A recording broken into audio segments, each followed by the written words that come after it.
Bien. Y me da un minutito para compartirlo en Facebook rápidamente.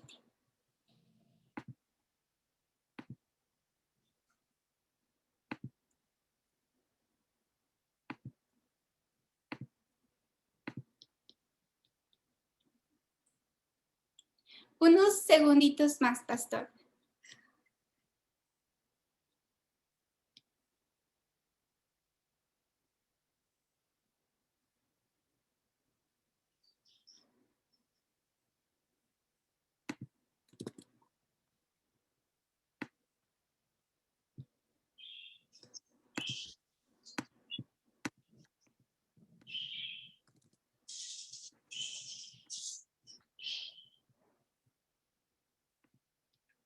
Ahora sí. Bien, damos gracias a Dios abundantemente por su cuidado y bendiciones. Tenemos una lección hoy muy importante, muy interesante. Y el título es, como ya hemos visto, dice por siglos perpetuos. Por siglos perpetuos. Perdón, algo que dice de este pacto es que el pacto no dice un pacto contigo, sino que dice mi pacto contigo. Así que eso hace una diferencia muy grande. Es un pacto, dice, por siglos perpetuos. ¿Cuánto es perpetuo? ¿Cuánto es siglos perpetuos? Siglos perpetuos es que simplemente Dios es así. No es solamente que es para siempre, porque para siempre puede implicar el futuro, desde ahora para siempre, sino que este es un pacto que es el carácter de Dios. Es un pacto que abarca el pasado, de la eternidad y el futuro. Simplemente es un pacto eterno. Ese pacto perpetuo. Dice es mi pacto contigo. Lo que está diciendo que el pacto es de Dios. El pacto no es de ellos, es de Dios. Y entonces Dios los envuelve a ellos en un proyecto de él. Eso es lo que tiene el pacto. Y es perfecto. Es eterno. Cosa que nosotros no somos. Dios es, por lo tanto, el pacto es de él. Y el pacto tiene la característica y la calidad de Dios, no características y cualidades nuestras. El pacto para nosotros, lo único que sirve es para cubrirnos en el amor de Dios. Es así solamente como participamos, pero el pacto es de Dios. Es su misericordia, perdón, que es como él es, perpetua. Esa es una cosa que tiene el pacto. Otra cosa que este pacto tiene que dice que es entre mí y toda carne. Indica que ese pacto no está envolviendo solamente la obediencia. Así que la obediencia en cuanto al hombre está incluida, pero el pacto no solamente con seres humanos, el pacto es con toda carne. El pacto con Noé es con toda carne. Dios hace un pacto con Noé para entrar en el arca. Y hace otro pacto con Noé ahora cuando sale del arca. ¿A cuál de los dos nos estamos refiriendo? Es el mismo pacto que está enfocando diversas situaciones. Así que entonces dice Génesis 9:12. Génesis capítulo 9, versículo 12. Dice así. Y dijo Dios, esta es la señal del pacto. Hay una señal que Dios puso allí para el pacto, una señal. Esta es la señal del pacto que yo establezco entre mí y vosotros. Y todo ser viviente que está con vosotros por los siglos perpetuos. Ese pacto, repito, dice que es con toda carne. Por lo tanto, menciono que ese pacto involucra lo que es la inteligencia, la voluntad. Esto es el caso de Noé. Pero el pacto va más lejos porque el pacto incluye a los animales, a toda carne. Y ellos no piensan. Por lo tanto, el pacto simplemente es uno de misericordia que abarca a toda vida inteligente y toda vida no inteligente. Eso abarca el pacto. Dice allí, con todo ser viviente. Eso es muy importante. Entonces, escuche bien, en el pacto hay señal física. Eso es lo que leímos, dice, la señal del pacto. Génesis 9:12. Esta es la señal del pacto que yo establezco. ¿Por qué tiene que poner una señal que sea física? ¿Por qué física? La señal del pacto. ¿No era suficiente con el pacto? ¿Por qué tiene que poner una señal? No es suficiente con que se le diga a una persona yo te amo y ya confíe en eso. Pero no, Dios dice, mira, hago un pacto de amor contigo y te voy a dar una señal de ese pacto. Bueno, se usa mucho en los compromisos matrimoniales. El novio le dice a la novia, te amo y te voy a dejar una señal. Y la señal es el anillo. Es decir, no solamente hay un plan mental que, ¿por qué no? Simplemente se puede confiar en él y se puede seguir. Pero ¿por qué una señal física? Pero dice allí que la señal, Génesis 9:13, es el arco iris que he puesto sobre las nubes. Será señal del pacto entre mí y la tierra. Así que entonces es un ingrediente muy importante. Un pacto de Dios que hace con los seres inteligentes, que es Noé, y con su familia. Y luego, pero el pacto va más lejos y con los seres irracionales, que son los animales, porque con toda carne. Y luego pone una señal física. No se atiene solamente a la promesa y a la palabra, que en el caso de Dios era suficiente. ¿Por qué Dios con los seres humanos usa señales físicas? Tenemos que preguntarnos eso. Yo quiero mencionar 3 señales físicas que Dios usa en los pactos. Una señal física que Dios usó en el Edén fue el árbol del conocimiento del bien y del mal. Mucha gente no ve la diferencia que hay entre el conocimiento del bien y el mal y el árbol del conocimiento del bien y del mal. Y creen que es lo mismo, pero son 2 cosas muy diferentes. Una es conocimiento y otra es un árbol.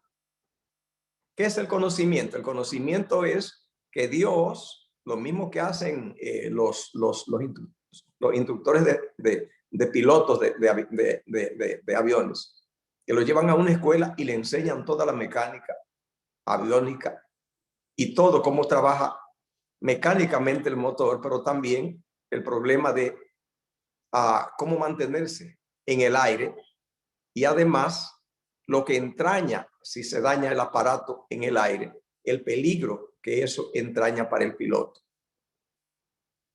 Y ese peligro que entraña, ese es el mal. Y manejar lo que se mantenga en el aire es el bien. Por lo tanto, entonces Dios a Adán y a Eva los instruyó en el bien y el mal. Repito, el bien es cómo hacer la cosa y que funcionen. Y el mal es instruyéndolo cómo hacerla que falle el proyecto y el peligro que ellos corren Eso también al que maneja carros se le enseña. Cómo manejar que simplemente sea, como dicen en inglés, safe. O sea, que tenga, que llegue bien a su destino, sin peligro. Pero también se le instruye cómo manejar de suerte que puede evitar peligros. Cómo se va por un hoyo, cómo se va por una curva o choque con un tronco o con una piedra, o que estropee o mate a una persona. Ese es el bien y el mal. Entonces Dios le dio la estrategia, la enseñanza a Adán y Eva de cómo manejar la mecánica del universo. Le enseñó mecánica del universo. Y allí le enseña cómo hacerlo bien y además cómo evitar los malos manejos que dieran al traste con el proyecto y con el hombre. Eso es el conocimiento del bien y del mal. Y el árbol es lo que Dios se le ocurrió que fuera la señal de que ellos se habían graduado. El árbol es, yo le he llamado el diploma de la carrera del bien y del mal que ellos tomaron.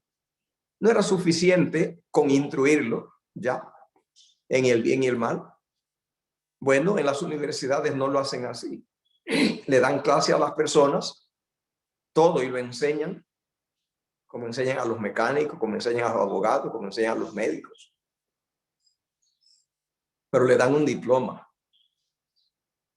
Y sin él no lo dejan ejercer a los profesionales. Lo mismo hacen con los maestros.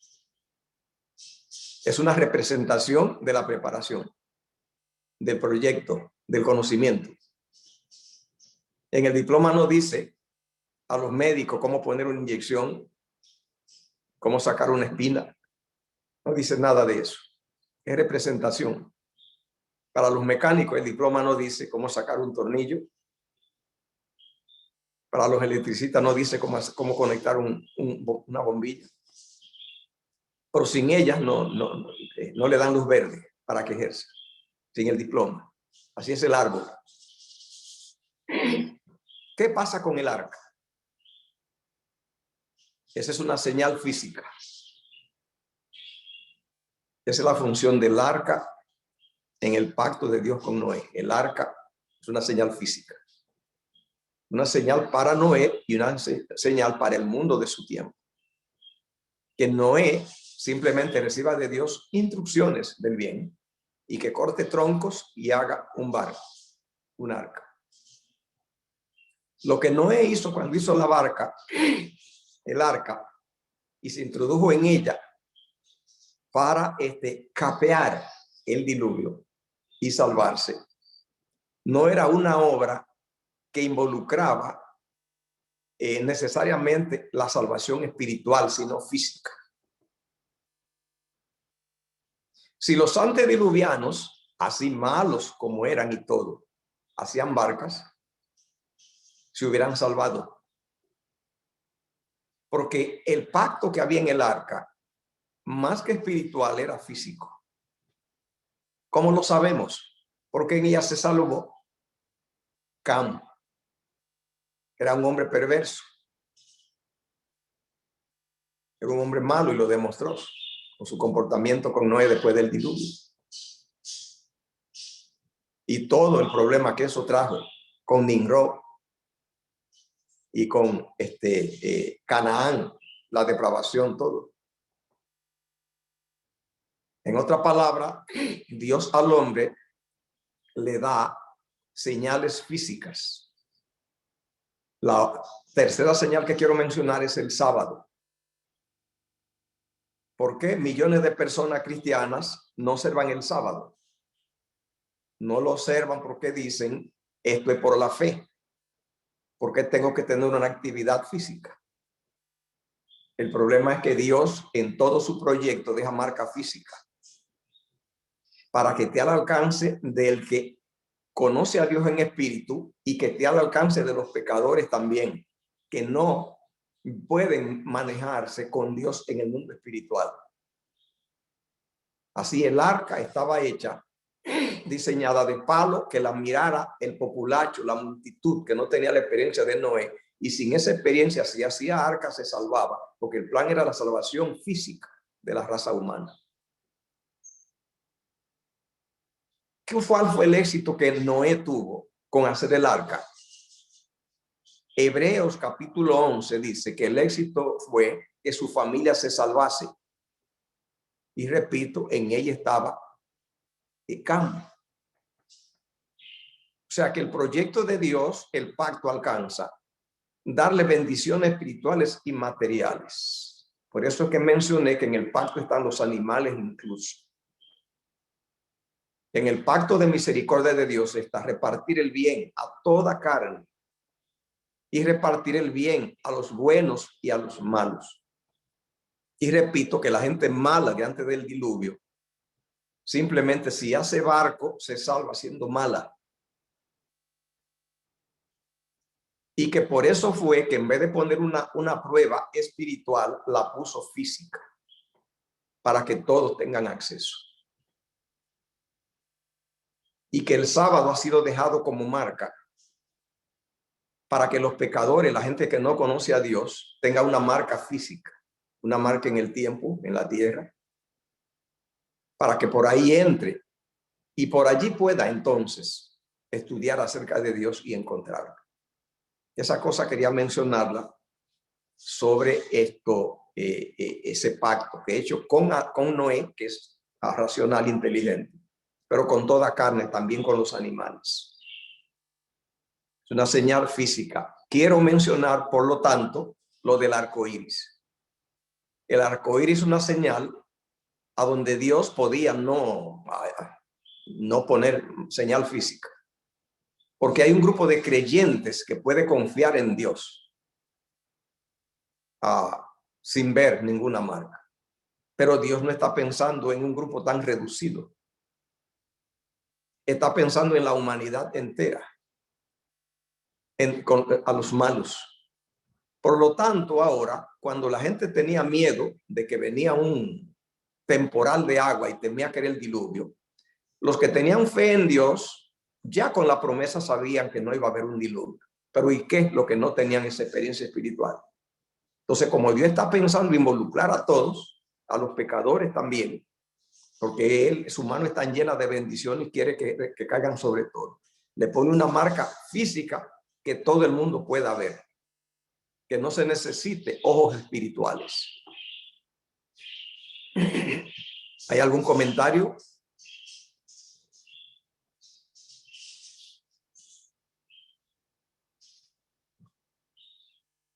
¿Algún comentario con respecto a la lección que usted estudió? Díganos algo.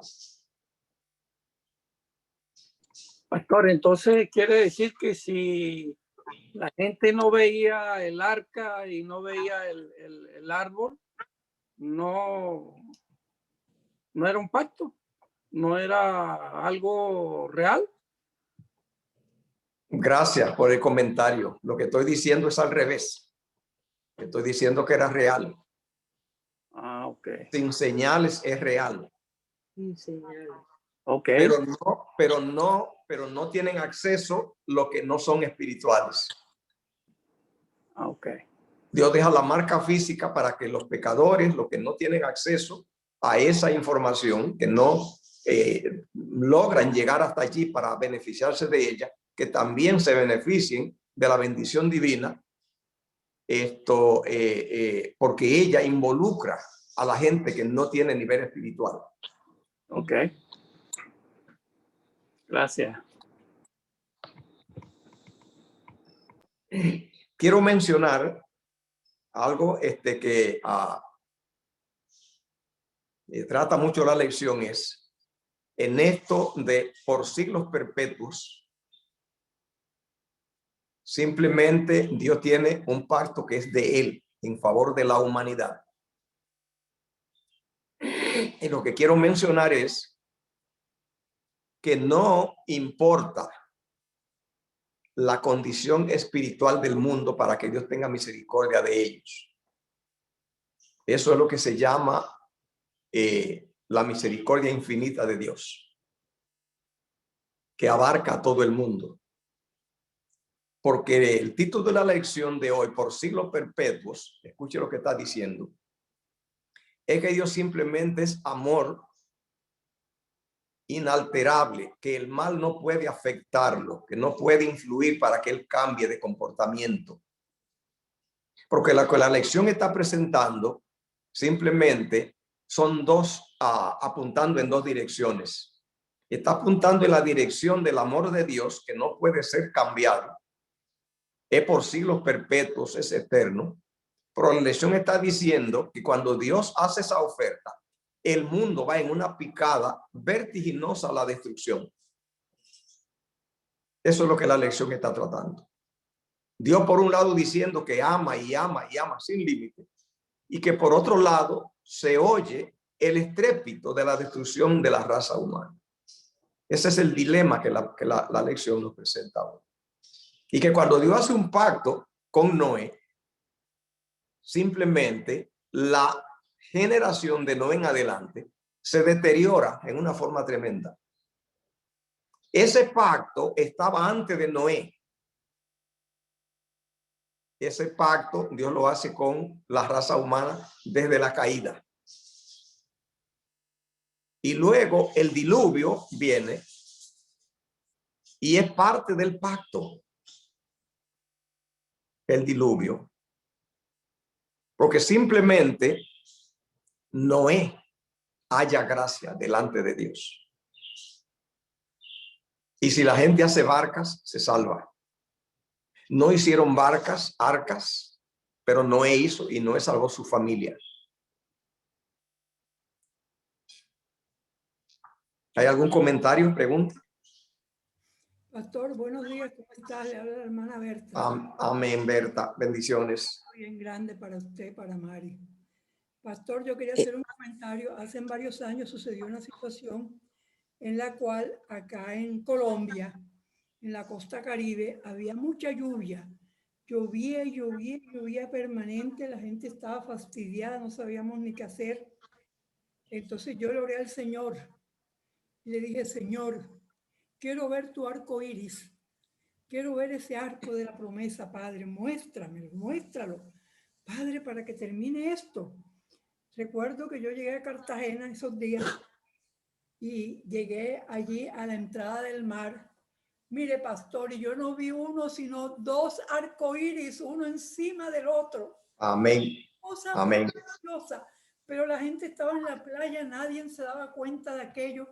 Y yo, a mí no me importó nada, yo me agarré a orarle al Señor ahí y a decirle, Señor, gracias, gracias, gracias, Padre. Y Amén. en ese momento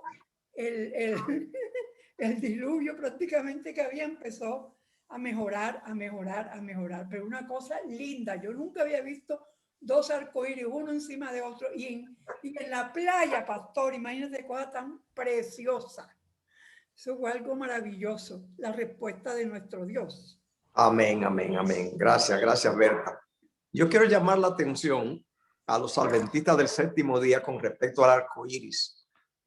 A esta señal del pacto de Dios con Noé y el arco iris. Llamar su atención en una forma especial. Que por favor pongan oído. El arco iris, como señal que Dios hizo pacto con Noé, queridos, representa una señal física, el arco iris, a donde Dios dice, no me voy a contentar con la promesa, porque involucraría, repito, a un grupo pequeño, muy reducido de gente que tiene acceso a entender la promesa divina, sino que lo voy a hacer el arco iris para que abarque a la humanidad entera, toda la creación. ¿Para qué? Que todos conozcan de Dios, de su amor y protección, malos y buenos, en su afán de Dios demostrar misericordia por la humanidad, intentando de esa manera atraerlos. Pero ¿por qué quiero llamar la atención de los adventistas?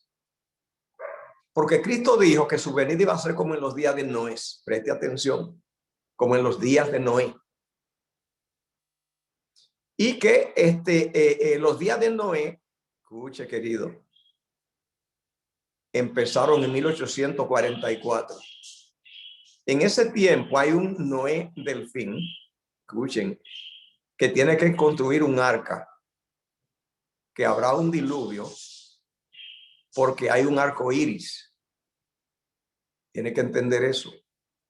Hay un arco iris dado a los adventistas del séptimo día. Un arco iris dado al plan de salvación profético escatológico. Un arco iris para el mundo puesto en las manos, así como Dios puso en la mano de Noé el arco iris, o en el pacto que hizo con Noé y su descendencia en el arco iris. Está el arco iris el mismo, aparece de nuevo en el fin. Indica que donde hay arco iris hay arca, y donde hay arca hay Noé, y donde hay Noé hay pacto, y donde hay pacto hay señal física, el arco iris, y donde hay esa señal física hay un arca. ¿Cuál es el arca? El arca escatológica señalada por el arco iris está en Apocalipsis capítulo 10. ¿Qué es Apocalipsis capítulo 10? Apocalipsis capítulo 10, escuche bien, es el mensaje de los adventistas del séptimo día, el mensaje profético del fin, que se le llama a ese mensaje, escuche bien, el testimonio de Jesucristo. Y voy a leer qué se dice de él en Apocalipsis 19:10. Mire cómo dice. Apocalipsis 19:10. Mire cómo dice. El ángel dijo así, dice Juan. Juan dijo así: yo me postré a su pie para adorarle. ¿A quién? Al ángel que le dio la revelación de Apocalipsis. Y mire lo que dice. Él me dijo: mira, no lo hagas. Le dijo el ángel a Juan: yo soy consiervo tuyo. O sea, no me adore, que yo soy siervo contigo. Lo que soy es un siervo de la misma jerarquía tuya. Y de tus hermanos, oye, preste atención, de tus hermanos los que retienen. ¿Cuáles son los hermanos de Juan acá? Dice, los que retienen. Soy consiervo tuyo o siervo junto contigo. Y de tus hermanos los que retienen. Grábese ese verbo, retener. Dice, su hermano los que retienen el testimonio de Jesús. Escuche bien. Soy consiervo tuyo de Juan y de tus hermanos los que retienen el testimonio de Jesús. Adora a Dios porque el testimonio de Jesús es el espíritu de la profecía. Ese testimonio de Jesús, el espíritu de la profecía, en Apocalipsis capítulo 10 se le llama el mensaje de los 7 truenos. A ese mensaje de los 7 truenos, el espíritu de la profecía, el testimonio de Jesús, es el mensaje dado al pueblo profético del fin a partir de 1844. Ese es el mensaje de Apocalipsis capítulo 10. Voy a leer lo que dice. Allí dice: cuando los 7 truenos fueron emitidos, yo iba a escribir, pero oí una voz del cielo que me dijo: sella la cosa que los 7 truenos han dicho, no las escriba. Se le dijo a Juan que no le escribiera. Y dice así, porque ese es un mensaje especial. Se le llama el espíritu de profecía, el testimonio de Jesús. Porque en ese tiempo del testimonio de Jesús, allí es que se va, dice, a ocurrir el misterio de Dios. Cuando el séptimo de los 7 truenos emita su sonido, que es la segunda venida de Cristo y la resurrección de los santos, que es el testimonio, el misterio de Dios, es la resurrección de los santos. Cuando Pablo dice en 1 Corintios 15, he aquí digo un misterio. ¿Cuál es el misterio? Dice que no todos dormiremos, pero todos seremos transformados en un momento, en un abrir de ojos, a la final trompeta. O sea, la glorificación de los que estén vivos y la resurrección de los santos, el misterio, va a pasar, dice, cuando el séptimo de los 7 truenos emita su voz. Indica que es un mensaje especial y a ese mensaje se le dio un arco iris. Apocalipsis capítulo 10, versículo 1, mira, lo dice. Vi descender del cielo a otro ángel fuerte, envuelto en una nube, con el arco iris sobre su cabeza. No con un arco iris, sino el arco iris. Así que es un artículo definido, o sea que es uno. ¿Quién arco iris? El arco iris es la promesa, el pacto de Dios a su pueblo. Así que es muy importante que sepamos eso, de que ese mensaje del arco iris es el pacto de Dios con su pueblo profético en el fin. Y que ese mensaje está dado en la mano de ese pueblo profético del fin, y el pueblo simplemente, el mensaje que tiene, recuerde bien, es el mensaje del sábado, los mandamientos de Dios. Esa es la señal física visible para el mundo, que es la marca de Dios versus la marca de la bestia. Por lo tanto, es en el caso nuestro, es el arca de Noé, a donde hay que obedecer y hacer el arca, o predicar ese mensaje y obedecerlo. Y que el que no reciba la información y haga el arca y la construya, viene el diluvio y entonces son destruidos. Pero si hacen el arca, o sea que obedecen los mandamientos y el sábado, entonces, al igual que Noé, allí cuida a su familia se salva del diluvio, porque aquel fue de agua. Este diluvio ahora es de fuego, es la destrucción final. Y así como Noé hizo el arca, que fue señal para todo el mundo, que la vieran todos, también la marca de esa arca ahora es la ley de Dios y el sábado. Y todo lo que la adopten están construyendo el arca.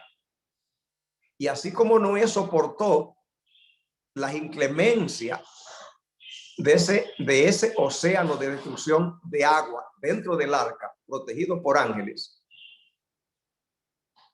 para que el arca no se destruyera y ni sucumbiera, así también viene un diluvio de destrucción y un arca de la protección divina para cuidar a los que entren en ella en la verdad. Y que cuando todo pase, encontrarán un mundo destruido y ellos son los únicos que sobrevivirán.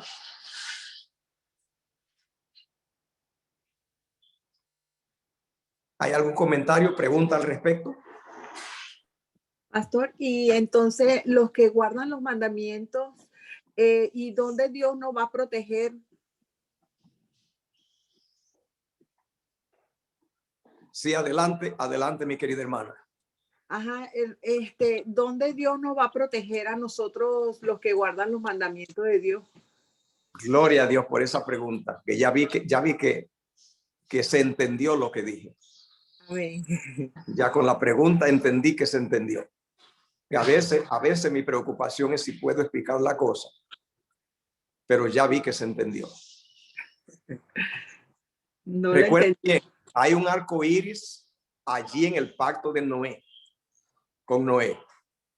Y hay un arco iris en Apocalipsis 10, que es el mensaje profético del fin. Es el mismo arco iris, por lo tanto es el mismo pacto.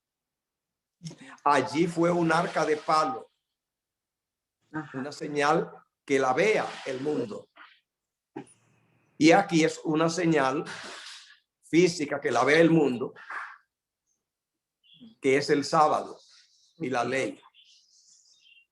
Todo aquello que construyan el arca se salvarán. El diluvio no se evitó, destruyó. Así no se evitará la destrucción de la tierra tampoco.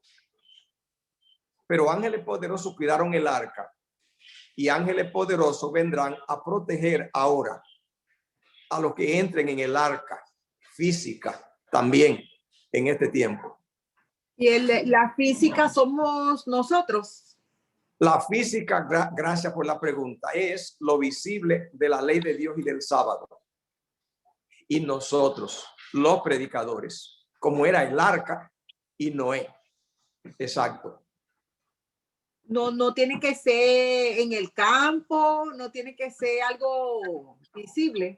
No entiendo. Es visible porque es visible los mandamientos. Claro. Es visible el sábado y somos visibles nosotros Sí. y nuestro testimonio. Somos nosotros. Donde quiera que estemos, pastor, ¿verdad? Sí. Y le agradezco mucho lo que nos explica porque pienso también en la tabla de los 10 mandamientos, que Dios pudo haberla simplemente puesto en la mente, el corazón de aquellos que creyeran en él. Amén. Pero hizo 2 tablas físicas para aquellos incrédulos tuvieran oportunidad también de creer que Dios era quien con su dedo había tallado eso. Y también me gusta su explicación. De verdad que todos los días aprendemos algo nuevo y crecemos espiritualmente, porque a veces yo cuando hablo del sábado y predico a mis compañeras de trabajo, a las chicas que trabajan conmigo, el enemigo a veces le pone a uno en la mente que hay tanto que le habla del sábado, van a creer que tú adoras al sábado y no a Dios. Pero en realidad es la marca, es la puerta para que ellos entren a la gracia, el saber que Dios no quiere simplemente que yo diga yo amo a Dios, sino que lo muestre con obediencia. Y hoy me enseñó usted, nos ha enseñado que si la persona obedece, está abriendo su corazón para que el Señor trabaje en él. Si los pecadores hubieran construido un arca, hubieran mostrado obediencia, hubieran mostrado yo creo, no estoy segura de qué estoy creyendo, pero yo creo que sí, que Noé tiene razón, que va a llover. Y por ese creer iban a poder abrirse a conocer un poco más. Entonces, al hablar tanto del sábado, que debiéramos todo el tiempo, no solamente los sábados, ¿verdad? Mostrarle y hablarle a todo el mundo con ejemplo y palabra, pero al mostrar el sábado, iban a decir, pero ¿qué es esto que esta muchacha siempre dice? ¿Qué es esto que este hombre siempre habla? ¿Será verdad? Déjame escudriñar un poquito más y a través de eso, pues conocer que la palabra de Dios aún es vigente y que la ley aún se cumple, que aún es necesaria. Y Dios nos va a proteger en el tiempo del fin y nos está protegiendo hoy en día. Hay mucha gente que han perdido su trabajo por el sábado. Hay mucha gente pasando necesidades por servir a Dios y no decir una mentira, o no robar, o no hacer algo que está en la ley de Dios, y no va a morir porque Dios le va a suplir, nos va a suplir. Amén. A veces nosotros creemos que, ay, si yo guardo el sábado puedo perder mi posición o puedo perder mi trabajo. No te va a pasar nada, porque Jehová envió sus ángeles como a cuidar el arca. Envió sus ángeles a cuidar tu casa, que es ese barco. Y gracias, pastor, gracias, Señor, gracias, Espíritu Santo, Amén, por darnos esa revelación de fe. Hay que avanzar en la fe, hay que dar pasos de fe, hay que creer que Él no nos va a faltar. Gracias. Gloria a Dios. Amén. Gracias por ese comentario, que Jehová simplemente sus consejos espirituales pone marcas a donde los pecadores, el populacho, las masas tengan acceso, porque es una puerta. ¿Qué hubiera ocurrido si los pecadores de antes de Noé hacen arcas? Se hubieran salvado. ¿Qué hubiera pasado después del diluvio? Siguen siendo malos. Usted dirá, ¿y qué beneficio tenía? Es que así es que Jehová actúa. Es que es el amor que él necesita. En el juicio final, la razón por la cual los pecadores van a tener tanta vergüenza es por causa del tanto amor de Dios. Es con mucho amor, demasiado amor a los perversos, a los malos, a los depravados, a la gente brutal, Sí. que Dios va a convencer al universo que Él tiene amor. No es como Él dice, como dice Mateo 5, que tú ames al que te ama. No, se demuestra es amando al que no te ama. Sí. Así es, pastor. Lo que dice la hermana, tenemos que aumentar nuestra fe día tras día. Yo tengo otro pequeño testimonio que le voy a informar porque eso sirve para poder levantarnos a nosotros, pues, esa fe cada día más y más. Hace unos años, hace como 3 o 4 años, nosotros tuvimos grupos aquí de oración y en diferentes casas de personas católicas. Les hablamos de la verdad y conocen la verdad, todo. Al final se retiraron porque el sacerdote les decía que no sé qué, que se fueran. Bueno, pero hubo una situación que se fomentó porque resulta que ellas me llevaron a un hogar allá al lado de ellas, que era un hogar cristiano, era un hogar no cristiano, sino un hogar católico. Y la señora, la dueña, me decía, pero si ustedes vienen aquí, vamos a rezar el rosario. Yo le dije, señora, ahora no podemos rezar el rosario porque no tenemos tiempo. Es corto lo que se va a hacer. Bueno, ahí oré, todo. Habían más de 10 personas, como 11 o 12 personas. Había un diluvio también aquí tremendo en Medellín. ¿Se conoce Medellín? Sí. Llueve y todo el mundo quejándose del diluvio. Entonces, ay, no, que el diluvio, que mira lo que está pasando. Yo le dije, eso es sencillo. Sencillo, ¿cómo así? Sí. Aquí hay 2 o más. El Señor dice, donde hay 2 o más, ahí está Él. Aquí hay más de 10. Vamos a reunirnos, a orarle, a pedirle al Señor. Mire, pastor, nos reunimos, oramos, le pedimos al Señor, le clamamos por eso. Mire, y usted no lo va a creer, al día siguiente ese cielo estaba azulito. Amén. Demoró varios días, demoró semanas ese cielo azulito. Y esas hermanas me llamaron, ay, hermana, no está viendo el cielo. Digo yo, sí, esa es la fe que tenemos que tener en Dios. Amén. Pero ellos al fin se fueron para la Iglesia Católica, pero ya saben la verdad, que es lo más importante. Entonces Amén. quería darle también este Muchas maravilloso. gracias. Muchas gracias. Muchas gracias a cada uno. Mire, la lección aquí enfatiza, por ejemplo, en la parte del domingo, el deterioro del pecado. Por ejemplo, aquí usted tiene en su folleto que dice Génesis 3:6. ¿Cómo comenzó el pecado? Vio que la mujer que el árbol era bueno para comer, agradable para alcanzar la sabiduría y comió. Génesis 3:11 al 13. Allí dice que ellos tenían miedo, huyeron y se escondieron. Dios le preguntó, ¿quién te enseñó que estaba desnudo? Génesis 4:5. Allí que dice, se va agravando la situación y allí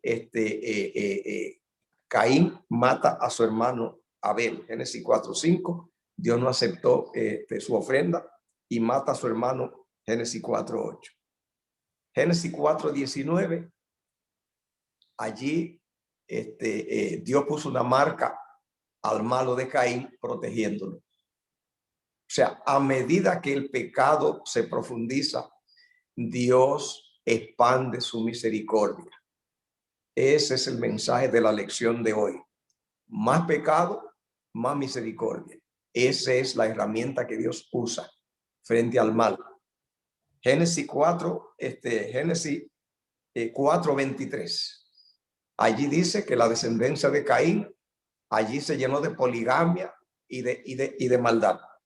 Génesis 6:2 dice que allí la tierra se corrompió, que solamente dice allí los hijos de Dios miraron a las hijas de los hombres y la tierra se corrompió.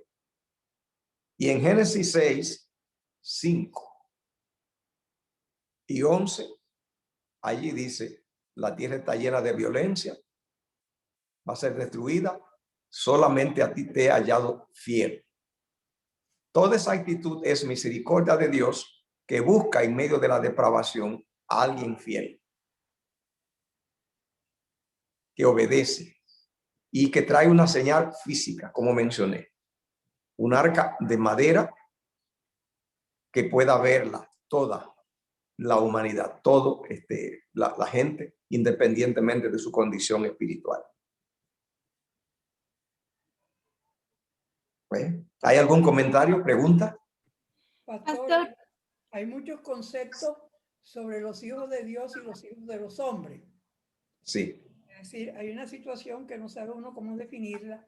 Entonces no sé si los hijos de Dios eran los hijos de Adán y los hijos de los hombres eran posteriormente los hijos de Caín. No sé pues cómo es esa situación, cómo se fomentó eso.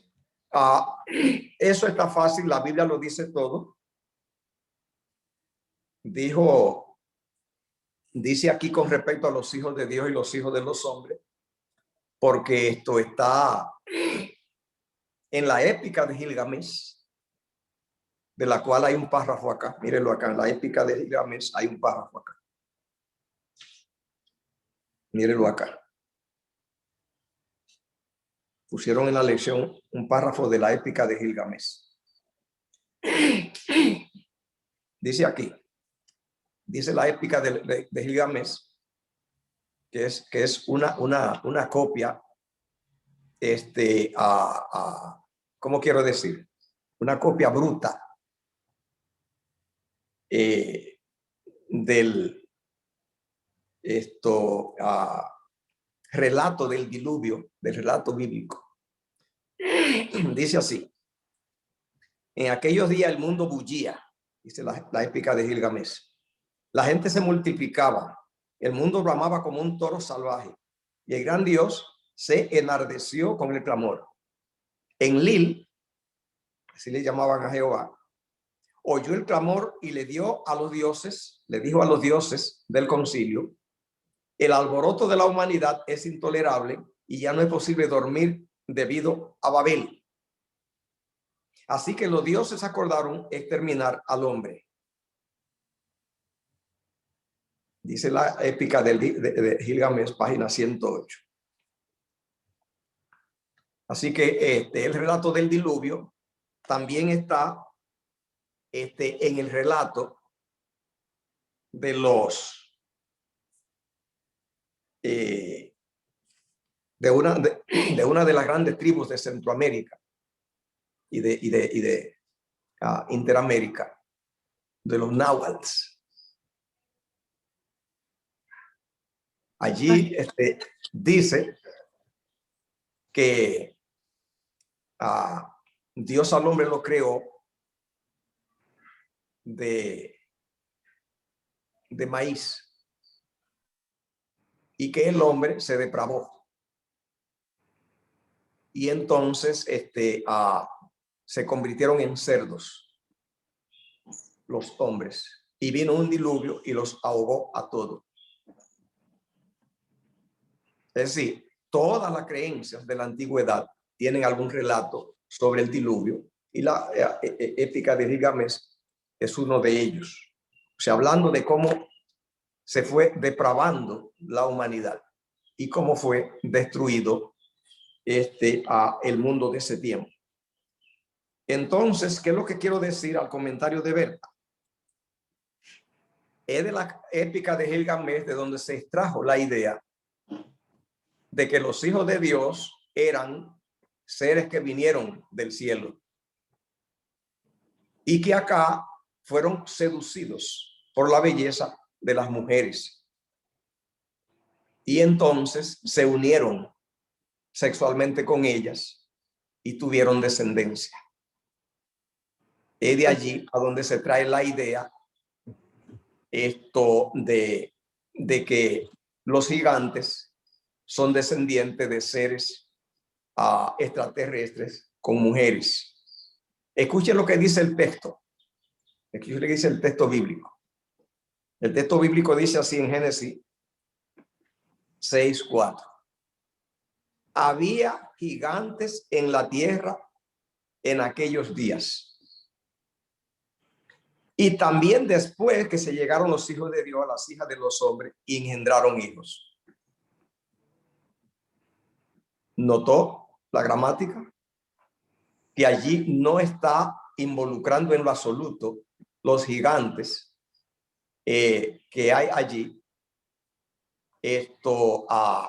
con la mezcla de los hijos de Dios con las hijas de los hombres.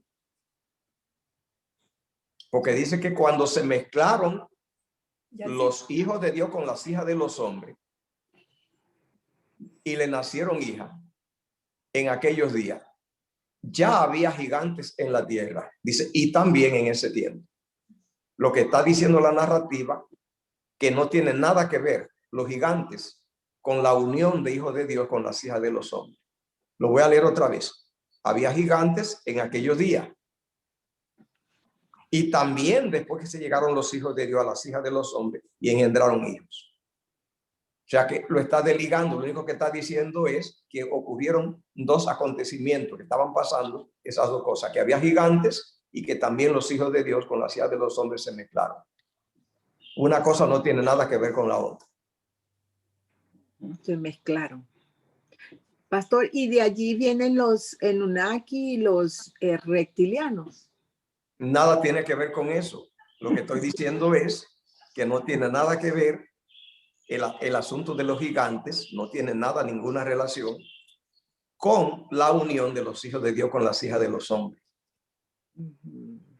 Que no tiene nada que ver, porque el texto dice, había gigantes en la tierra y también después. O sea, no los está vinculando. Ya.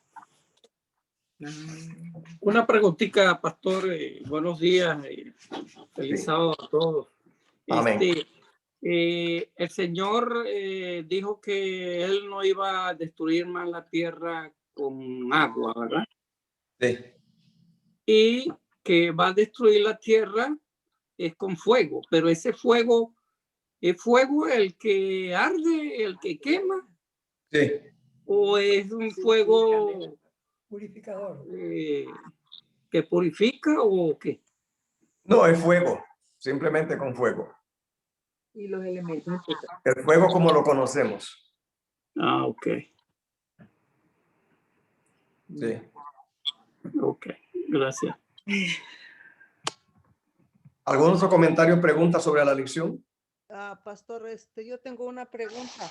Yo estaba viendo aquí de la explicación que usted, Sí. de que los hijos de Dios son los, Perdón, no escucho bien. que los hijos de los hombres son los que obedecen los mandamientos y los que no obedecen son los hijos de los hombres, o cómo Sí. es. Sí, Ok, gracias. eso es todo. Gracias. Sí.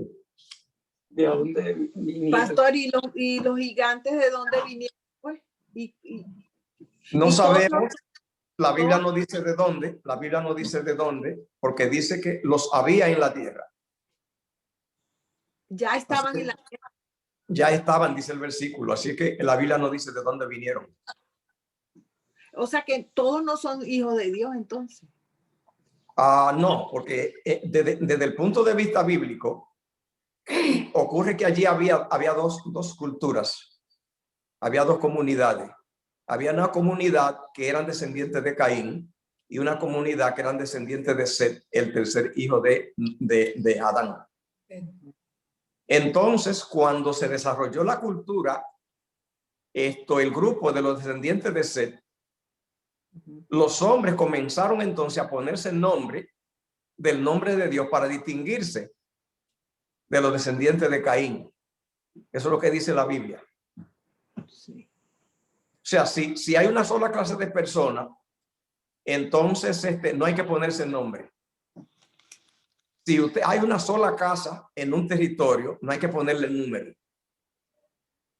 Si hay una sola calle en un pueblo, no hay que ponerle nombre. Pero si ya hay muchas, sí se le pone nombre. Cuando había una sola clase, una sola comunidad de personas, no había que ponerle nombre. Cuando surgió otra, ya hubo que ponerle nombre para distinguirla. Cuando surgió la comunidad de los descendientes de Set, entonces ya habían dos, hubo que ponerle nombre, y los descendientes de Set se pusieron del nombre de Jehová. Y le pusieron a los otros los hijos de los hombres. Eso es lo que dice la Biblia. Lo voy a leer aquí.